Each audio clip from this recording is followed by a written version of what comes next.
Aloha, y'all. It is Friday, ruled by Freya, Freya's Day, Friday, the 22nd of January. We had two great podcasts yesterday, one with Aquarius Roberts. That was a lot of fun. And almost a 4 hour podcast with David Palmer, the Leo King. Fascinating conversation, a lot of fun. Soul Tribe for sure. Check it out. I'll post in the links. Thanks again, Leo King and Aquarius Roberts, for coming on. A lot of fun. So, today, though, is Friday, January 22nd. It is a blue cosmic storm guided by abundance, according to Dreamspell. And it is a solar plexus chakra day, a Manipura chakra day, the willpower, the fire of the will. So, be doing the mantras, which in this case is Ram, the mudras, in this case is your hands, I believe, like that, at your belly. Look it up, Google it, double check to be sure. But ultimately, today being a Manipura chakra day, on a Freya's day, we've got the beauty and the fire of the will to make it so, as they say. So let's get into it. Shoei, what up, Asha? Sun is in Aquarius, Moon is in Taurus, Mercury is also in Aquarius, Venus is in Capricorn, Mars is in Taurus, Jupiter and Saturn are both in Aquarius, Uranus is in Taurus, Neptune's in Pisces, Pluto's in Capricorn, and the North Node is in Gemini. So if you can't tell, there's a lot of Aquarian, mostly Aquarian and Taurian energy with a little bit of Capricorn. Interesting energy indeed. Let's go ahead and pull some cards. Like I said, very fun podcast, one of my favorite podcasts, probably.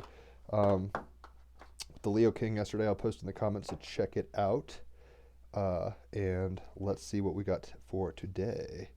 Today we have the Four of Swords. So after so much excitement, yesterday we got the Princess of Wands. It was a very fiery, combustive, fun time with Palmer, as well as Aquarius Roberts. So today we got the Four of Swords. Swords are about the mind. Four is about balancing, grounding. So today is going to be kind of a especially Haley. She stayed up late listening to the whole thing, and it went till about 8:30 my time. And she's 7 hours ahead of me, so she was up very late listening to the podcast. I love my fiance; she was very supportive, but she also likes Leo King, so not surprising. She would want to listen. But Four of Swords, we're being told to chill out and take a breather. It's a chill pill day, a mental reset, right? Stillness kind of day. Four of Swords, meditation, taking care of the mind as well as the body, resting before putting your plans into motion. Four of Swords, I allow myself to rest in stillness. Take this time, this moment, to rest and recuperate after a time of challenge. Recharge yourself. Give yourself a period of contemplation and stillness, rejuvenating the mind and the body. To sit in stillness and do nothing, and not do anything, which is the same thing, to do nothing, presents a different challenge as we observe the incessant mental chatter, but slowly we can see it just as the activity of an active mind. When we focus on the breath and the accompanying sensations it causes, we are able to come into the present moment. And with the Sun and Mercury in Aquarius, with Saturn and Jupiter in Aquarius, with the North Node in Gemini, it's very mental. We need to be kind of coming Moon into Taurus, grounding, right? Coming into a place of embodiment. Uranus and Taurus wants us to, it's going to be radical, but it's like take your radical thoughts and ground them. Meditation and stillness allows us to dissolve the illusion of ego, which reveals a gift, the golden eternity, as described by Jack Kerouac in Scripture of the Golden Eternity, which conveys the mystic's sense of rest and unity in all things. Cultivating the art of presence is our greatest gateway to true happiness. The Four of Swords depicts the Starman sitting in meditation. He holds two swords by the blades, so the implements of action and violence are transformed into tools of meditation, delicately balanced at his knees. In front of him spins a gyroscope. He will not remain sitting for longer than it naturally spins. This time of rest is strategic, an integral part of a well-balanced, multifaceted life. The diamond geometry pattern emanating from his third eye refers to the Diamond Sutra, the discourse of the Buddha on the nature of ultimate reality. MRI scans taken while patients practice meditation and mindfulness reveal how the brain's fight or flight center, known as the amygdala, the primal region of the brain associated with fear and emotion, actually shrinks in size when you meditate. While neuroplasticity, which is your brain's ability to change, adapt, and learn, is greatly impaired by stress and burnout, and most other organs of the body are adversely affected too, chronic stress is a killer. It is crucial to have a period of replenishment after a time of intense work or any form of trauma. The Four of Swords suggests it is time for you to take a break from the persistent activity and thrust of life. Investigate the nature of the mind through the powerful process of breath and observation. As we at times are forced to take care of the body, this is your time to support, nourish, and cleanse your mind, giving yourself space, mental space. Sun, Mercury, Saturn, Jupiter, and Aquarius. We're getting some space today, but embodying it in Moon and Taurus. As we at times are forced to take care of the body, this is time to support, nourish, and cleanse your mind, giving yourself space. Life is relentless, the stories of our lives revealing themselves moment by moment. However, there are times when we must simply stop. Like the space between words that gives form to sentences, being still is as important as taking action. So the Four of Swords is about meditation, taking care of the mind as well as the body, and rest before putting your plans into motion. It's the calm before the storm. We have the chance today, on this Freya's Day, Friday, this beautiful day, to actually take our willpower, and he's not, he's chilling out, and his willpower is to be still. He hasn't lost his will. It's not like he's submitting and losing here. His will is to be mindful. And mindful doesn't mean going through all the lists and chatter in your mind over and over. It's learning how to quiet that, learning how to get into the breath so much, and oming or whatever frequencies and stuff you want to use. Getting into such a place where you know that you aren't your thoughts, you aren't your body, you aren't your life story. You're participating with them, and they help define the experience you're having, but that's not who you are ultimately. Four of Swords is saying get the distance mentally, and it will rejuvenate you mind, body, and soul. And that's really what we need, especially in these times lately of such chaotic division, such uncertainty. Life is uncertain. There are no guarantees. Nobody knows what's going on. Don't listen. If anybody says, I know what's going on, they have an impression from their perspective. They do not know what's going on. You need to go inside. No one knows what's going on, not even you. And the best way to get closer to what is going on is to go within. And that's the Four of Swords, getting tuned in.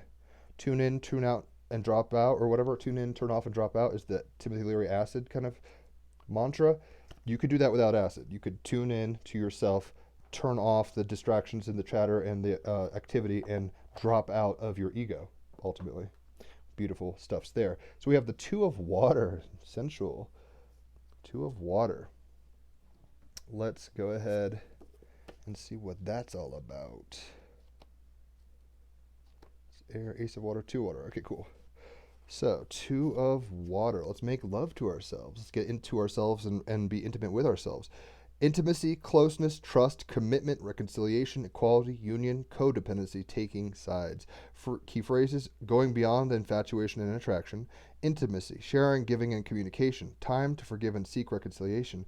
A meeting of minds and hearts. I know Haley and I are on this wave right now really hard. We had a beautiful morning. Put aside judgment and blame. Cherish all of your loves. I just pet the shit out of my brother's girlfriend's dog, Joey. I love him to death. He's waiting outside my door right now for a walk, probably.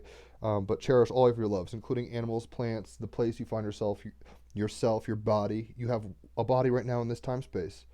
Maybe you're an infinite being experiencing things, and you'll come to that awareness through meditation. You're an infinite consciousness in a vessel, right? You'll come to that place with a Four of Swords mentality. But ultimately, cherish this experience. It's very unique, right? And this is about maintaining independence and avoiding codependence, avoid taking sides. Meaning the Two of Water represents a relationship that has moved beyond infatuation and physical attraction to one that is built upon a foundation of deep mutual love, respect, trust, and shared interests and values. It symbolizes a meeting of the mind and the heart that is free of the desire to possess or control. Haley, this seems really kind of what we're at, right? This relationship is a unification of two hearts and minds, not with the purpose of becoming whole or to complete each other, but with the intent to share, to enrich, and to enhance each other's lives. With the Four of Swords, you're going to come to a place where you're like, I am not my mind. I am not my relationships. You're not defined, how do I put it? It's paradoxical. You are defined by the experiences you have in them. That's what your experience is, but you ultimately are a consciousness beyond that experience. You're a spirit having a physical experience. Does that make sense? So, doesn't mean relationships are bad, or hobbies are bad, or loves, or political affiliations, or whatever. But it's like, don't get too infatuated with that, because ultimately that will lead to great disappointment. Attachment leads to expectation and disappointment, right? This relationship is a unification of two hearts and minds, not with the purpose of becoming whole, as in codependency and interdependency is two separate yin and yang. Don't become gray. It's like separate but complete. So but with the intent to share, enrich, and enhance each other's lives. This is a time of giving, sharing, and communication. A relationship is founded on intimacy. To share your thoughts, feelings, goals, and fears with the one you love is to be intimate. To hold them, to listen, and to show interest is to be intimate. To show affection by reaching out to stroke their cheek or hold their hand is to be intimate. Haley, whenever I'm talking to her, I'm like, I want to pet you. That's kind of what I mean. I want to stroke your cheek. I want to caress you. It's hard in a long distance relationship when we've never met. She's in England and I'm in America. The Two of Hearts ultimately symbolizes intimacy within a relationship.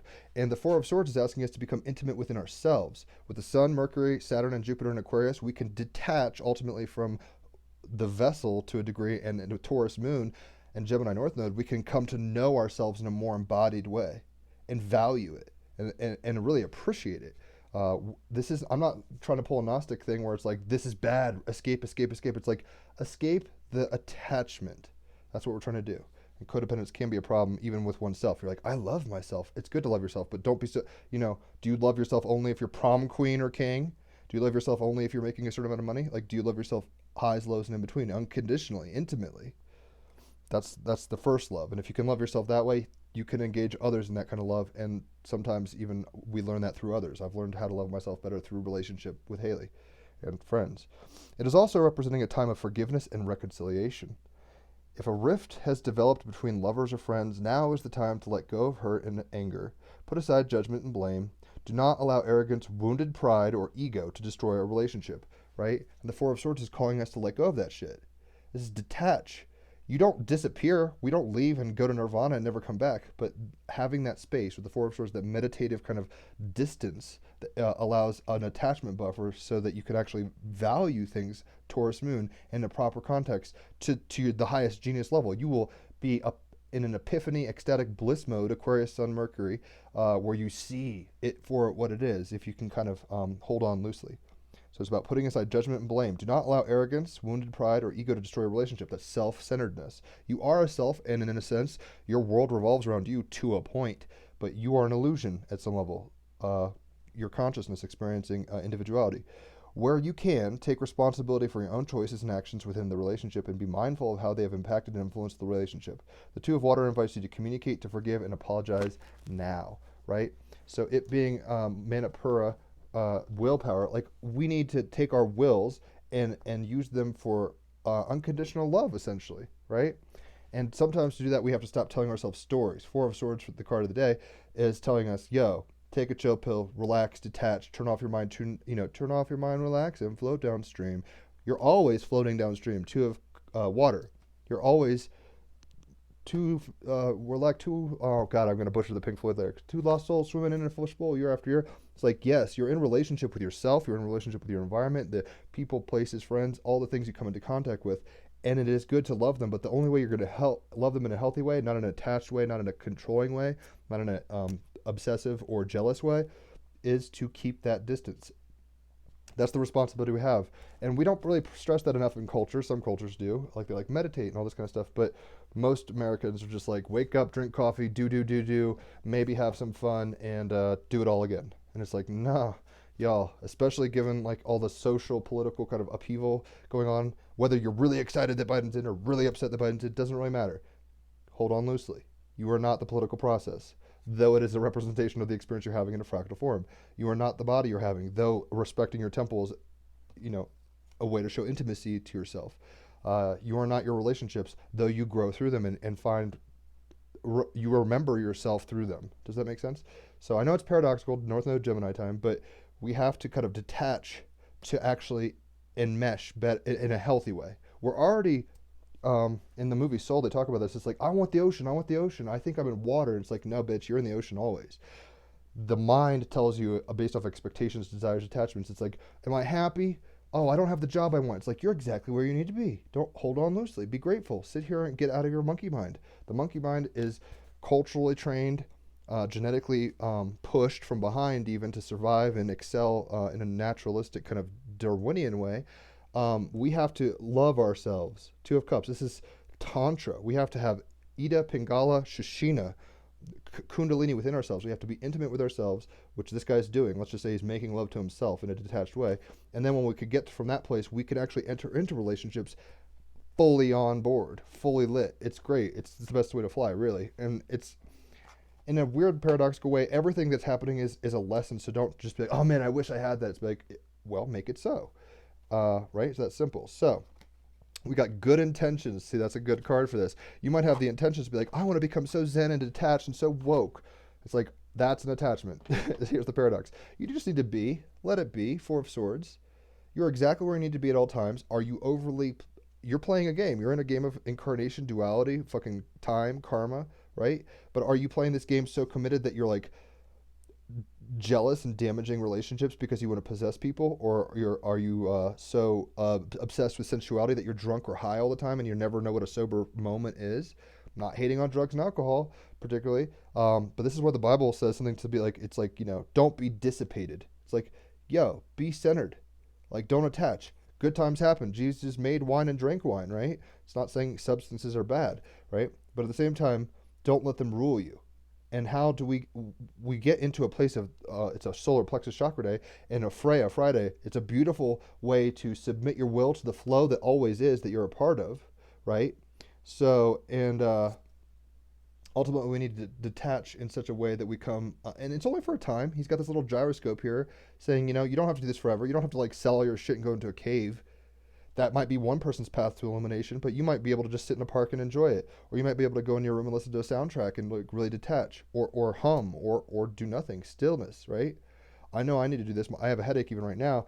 I've just been going, and we need to make love with every moment in a non-possessive way. Does that make sense? I know it's rather paradoxical, but our intentions can be good, but sometimes the road to hell is paved with good intentions. That's actually really well exemplified in the movie by Alejandro Jodorowsky, Holy Mountain, which is an amazing occult film. If you've never seen it, check it out. It's on YouTube for free. Even though the title says like Holy Sacrito or something in Spanish, I don't know, speak Spanish. That's Holy Mountain, and yeah, there's a scene in there where basically this guy sees all these poor kids and he's like, "Oh my God, I want to feed the poor." And then the alchemist smacks him in the head. He's like, "You have good intentions, like you want people to be fed." But then he sees like what happens if he gives one loaf to one kid. All the other kids beat him up. They start warring over this one resource, right? So it's like sometimes we might mean well, but it doesn't really work the way we thought it would, because our intentions don't align with reality, quote unquote. 46 serious good intentions past timeline on page 85. The year of my birth. The ancient Syrians had very good intentions when they worked on Earth during the genetic projects. Sometimes good intentions are not enough. Mistakes are made and lessons are learned, right? Sometimes you could be like, "Oh, I want to be in a relationship and love is good, right? So I'm gonna just go on Tinder and find somebody to love. Find somebody to love." Right? That's a good intention. That's like a healthy thing in a way, but we have to kind of come to a place from a mentally still place, Four of Swords, where we're not attaching and seeking through attachment. We do it. Don't beat yourself up too much.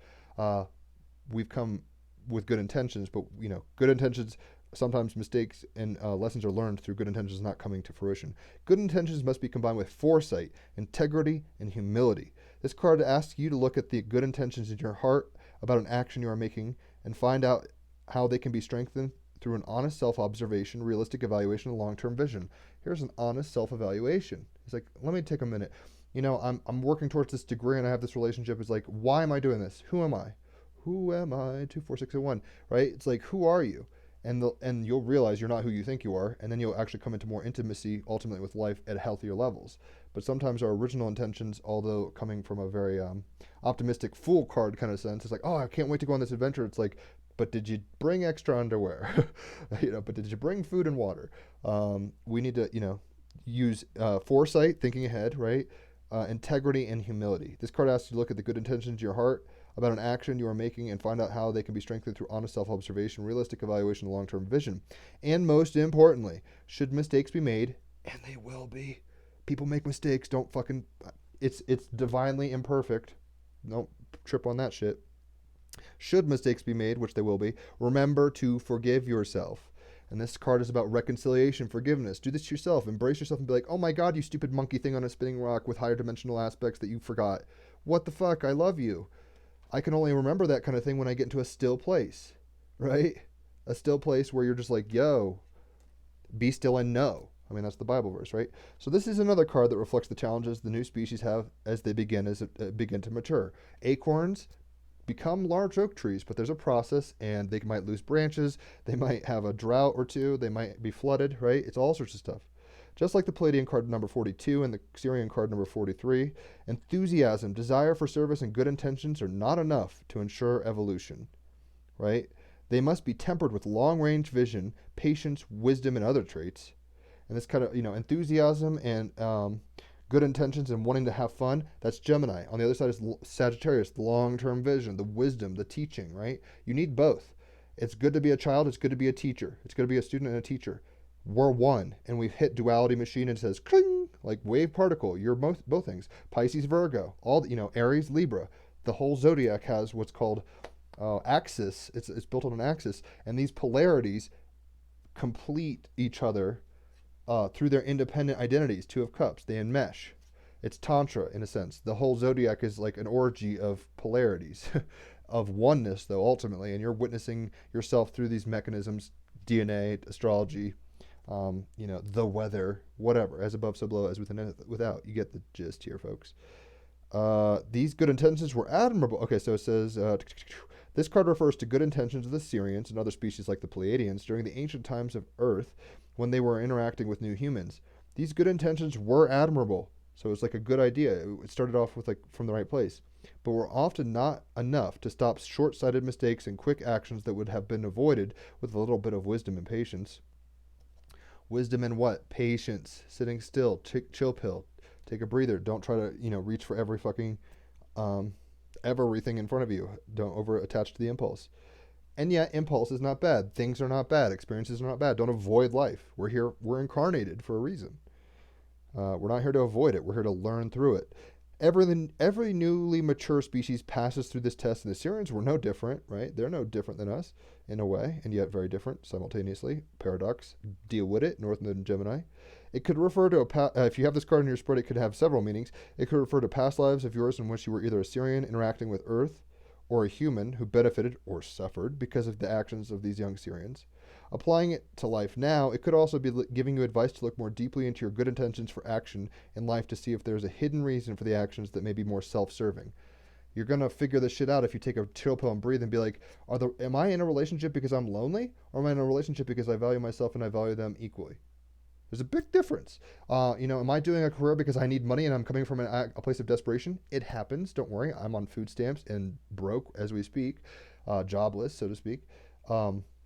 It's hard to find a job in the middle of nowhere, Colorado, in winter, but especially it's tricky without a car.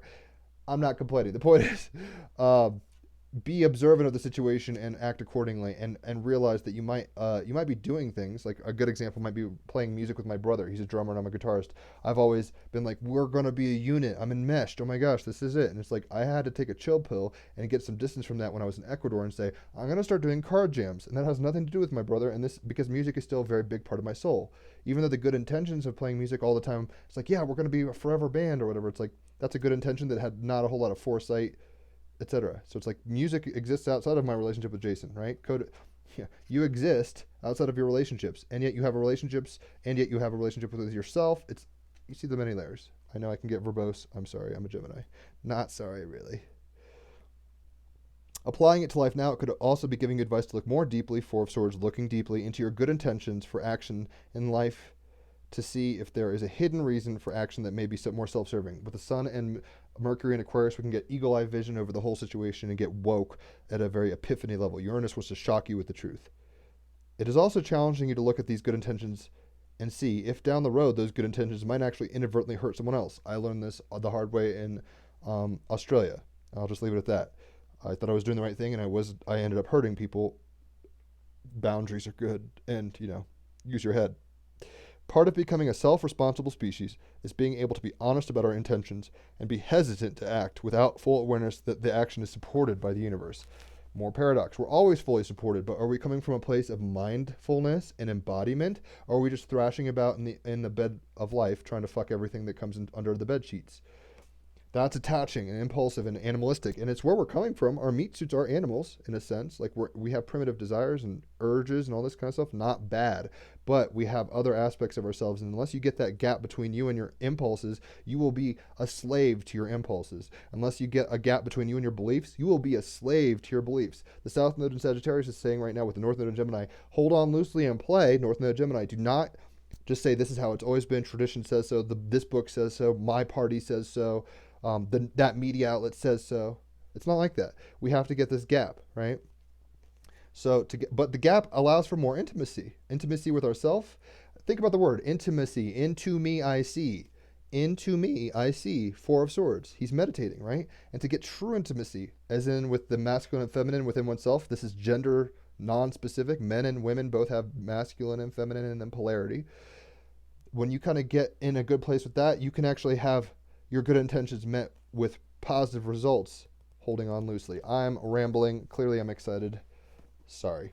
If you're resonating with this, though, tag a friend, share it out. Let me know where you're watching from. I've got friends in all sorts of places, and it's always fun to see where Team Rabbit Hole Peeps is watching from.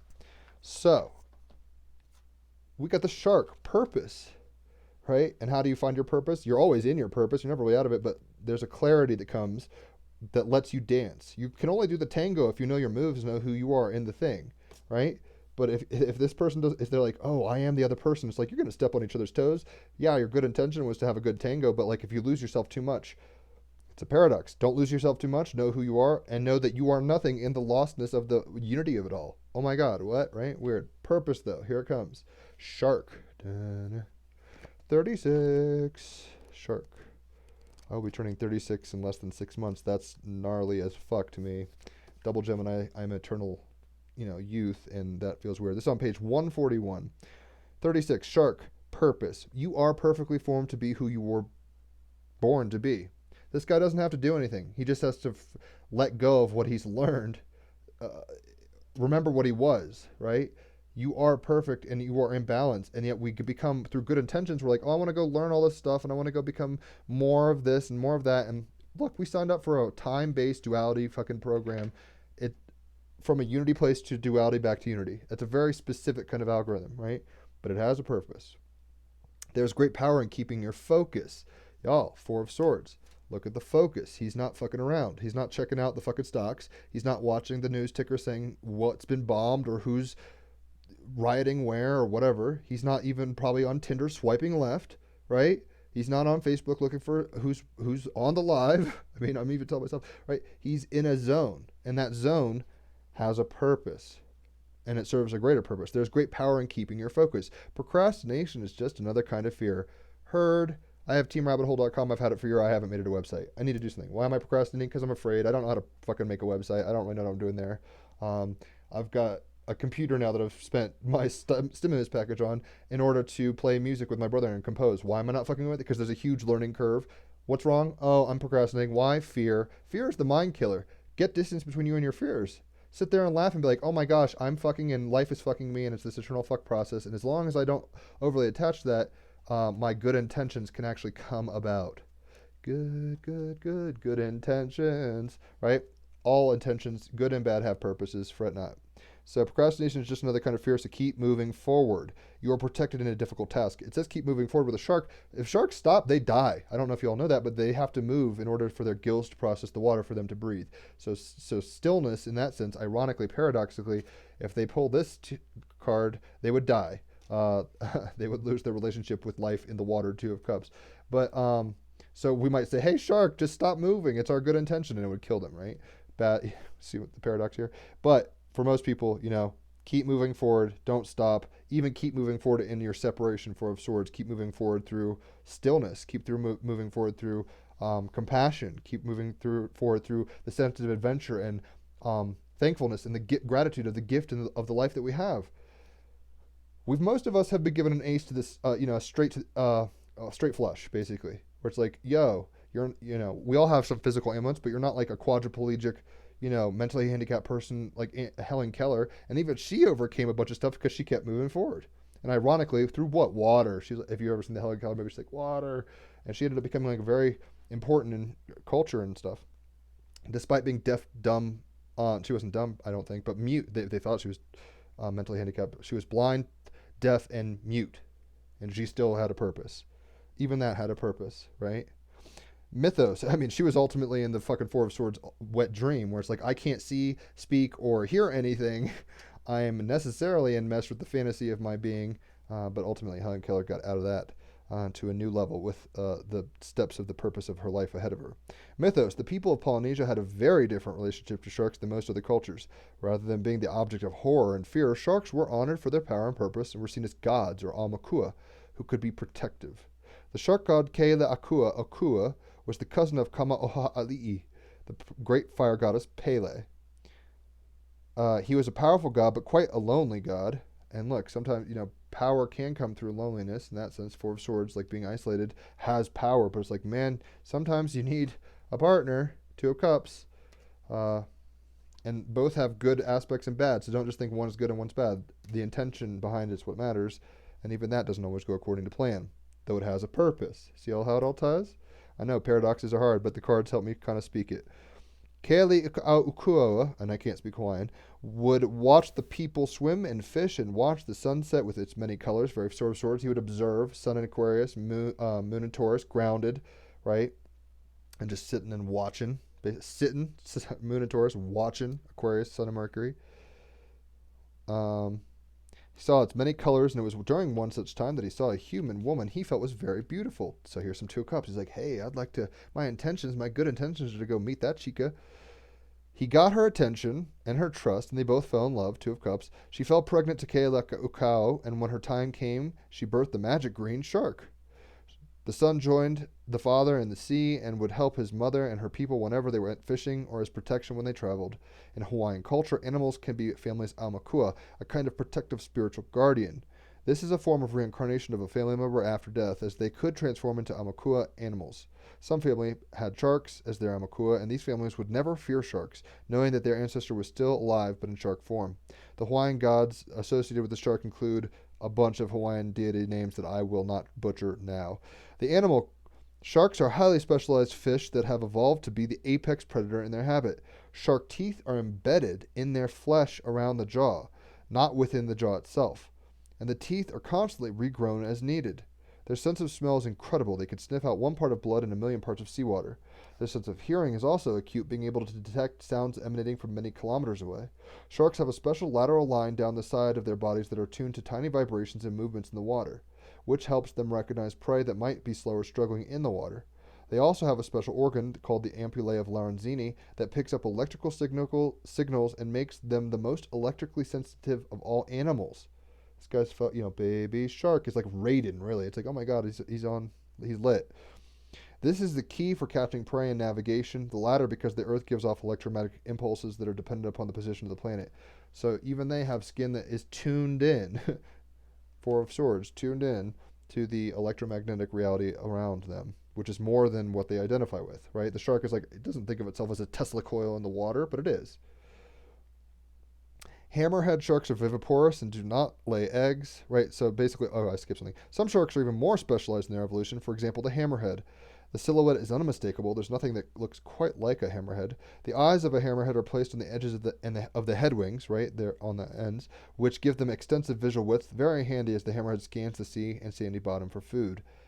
Hammerhead sharks are viviparous and do not lay eggs. Pups grow inside of the female shark. This is what typically happens to land-based mammals, and is quite unusual. Like this is a shark, or a fish we're talking about. However, the mother gives birth to around 25 to 50 live pups at one time, and they are born with their eye wings folded back. Weird, but kind of cute. Sun in Aquarius, weird, but cute. Other species of sharks lay eggs. Their magic is...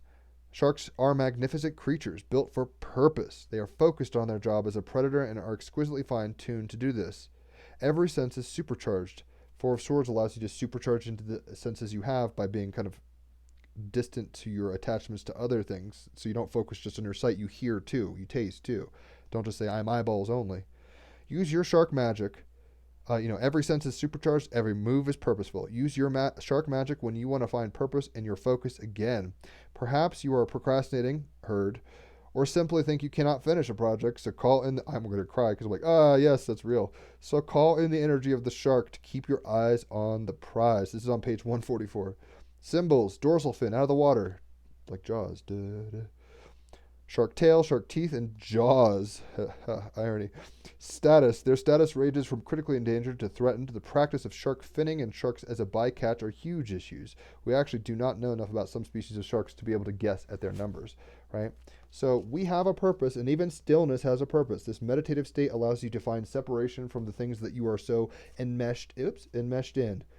You're constantly basically getting fucked in fucking life. If you think about it, and not to be vulgar, but it's Aquarius season and I can say extreme things without shocking too many people probably. Everything is polarity exchange. Whether it's high to low pressure systems of weather, whether it's men and female to make the species perpetuate, whether it's positive and negative in an atom with the proton and the neutron and the electron, right? Everything is polarity and engaging with polarity. Yin and yang, they're fucking, if you want to put it that way. Two of fish is intimate at the highest levels. And that's a good thing. We were intended to have this. This has a purpose. But sometimes our good intentions can be blind. Why? Because we're so attached and caught up in the meat suit and the hormones or the DNA karma or any number of things, culture, that if we don't get this distance, if we don't get this stillness, we'll be swept up in the winds of the hurricane, which is fine and beautiful in its own life-affirming way. But the eye of the hurricane is beyond the drama. And even that's a polarity, right? So it takes both. It takes an eye of a hurricane and then the hurricane itself to be what we describe as a hurricane. It has a purpose, even the eye. So, I mean, I don't want to sound like Nietzsche, but we're going to get beyond good and evil at some point and say, yes, dark and light serve functions. What do you have them both in you. Which would you prefer? What would you attach to? But hold on loosely, because you're not the hero. You can be a villain. You're not unredeemable. You can be redeemed in grace, right? It's a paradox. And I think you get what I'm saying, hopefully. So we've got Georgia O'Keeffe as the artist. She's kind of famous, and all this sex talk, not surprising that she came out. And let me find a little more info about Georgia O'Keeffe. Oh, I opened up right to her. I opened up right to her. Sounds like the wet dream of somebody on a speed date. It's like, oh, I opened up right to them, and they opened up right to me. Yay. Georgia O'Keeffe. She's an American 20th century artist. Georgia O'Keeffe's contemporaries, influenced by Freud, viewed her flower paintings through a gynecological lens. O'Keeffe still rolls in her grave when you compare her orchid to a vagina, disregarding her aesthetic range. See, some people had good intentions, like, oh, we see feminism, and it's like, it's a flower too, but it's also feminist. It's like, don't just look at nothing is just one thing, even though something has many purposes, right?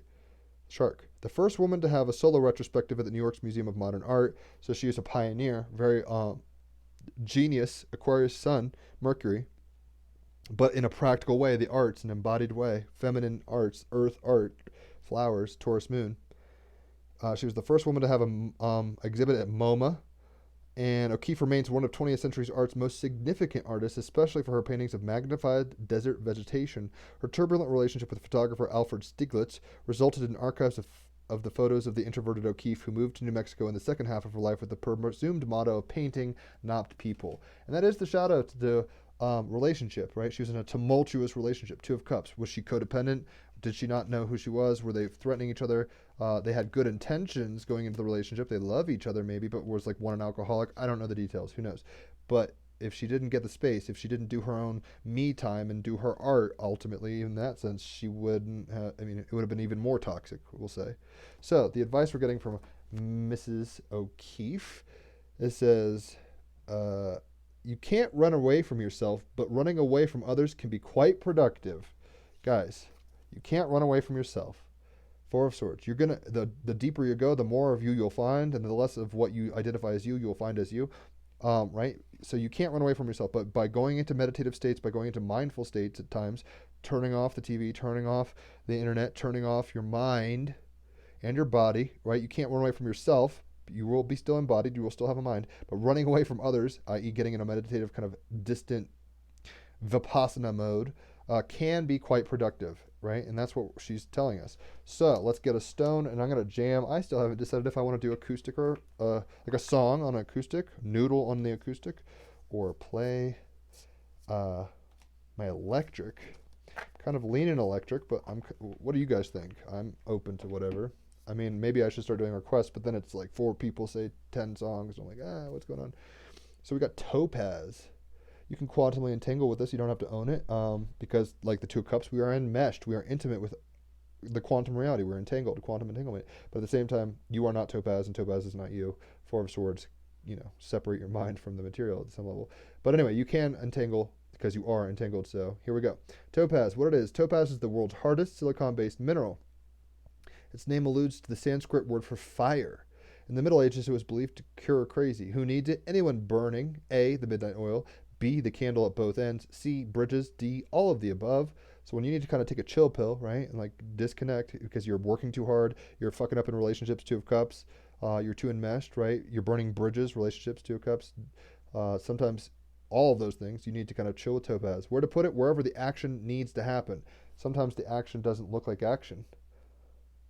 The farther one goes, the less one travels, as George Harrison would say. So sometimes you need to go within and chill, and that is the action to take, the non-action, right? When to use it? When you're aiming in the right direction but keep misfiring.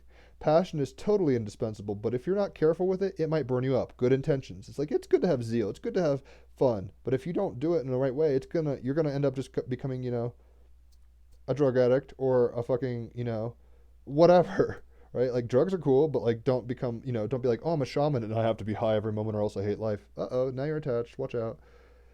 When you're aiming in the right direction, so shamanism, drugs, cool, but you're misfiring. Oh, I do it every day and I can't not do it. Passion is totally indispensable, so heart is good, but if you're not careful with it, it might burn you up. Mind is good, heart is good, body is good, but if you overemphasize it, it's going to fuck you up.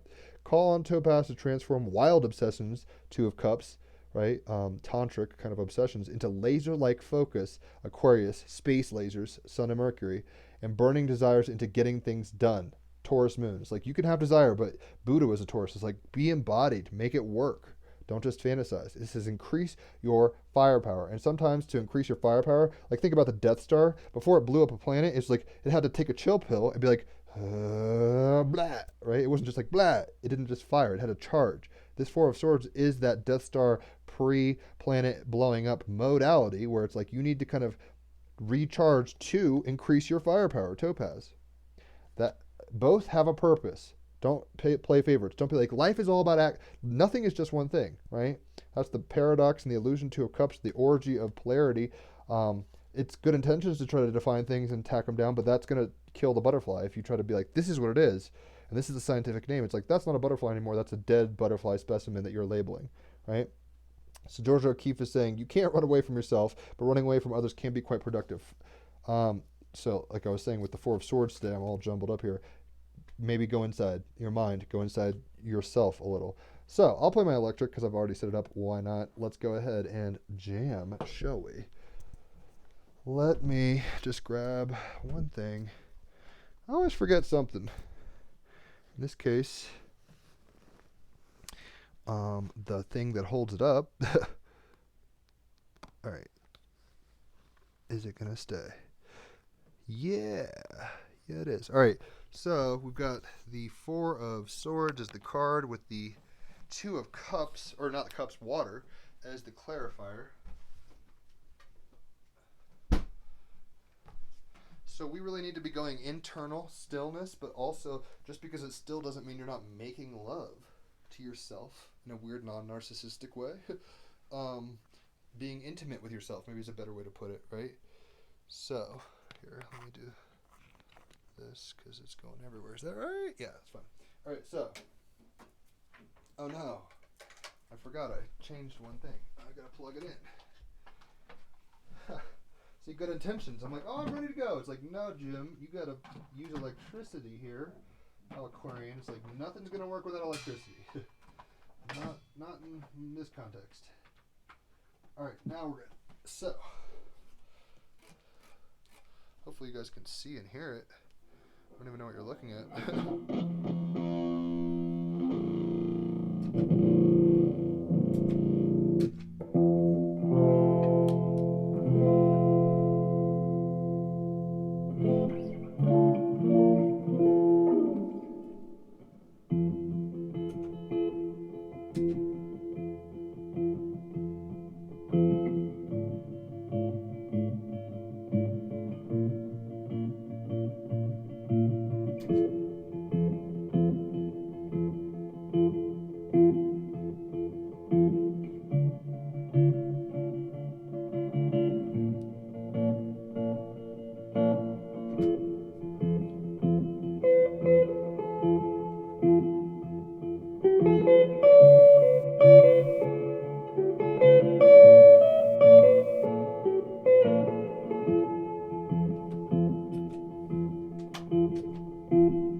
we have the Four of Swords, with the clarifier being the Two of Water. It's okay to get lost in yourself. It's okay to love others. It's, intention. There's a lot of cards here, so it's kind of paradoxes abound. Let me try to explain. You need to start, you always will start as a self, beyond the self, the higher self. In order to get back in tune with that, you need to do meditations, practices that get you intimate and yet not attached, Two of Cups, with the purpose of your being. It has a good purpose. It has a good intention. Being incarnate is not something to run away from.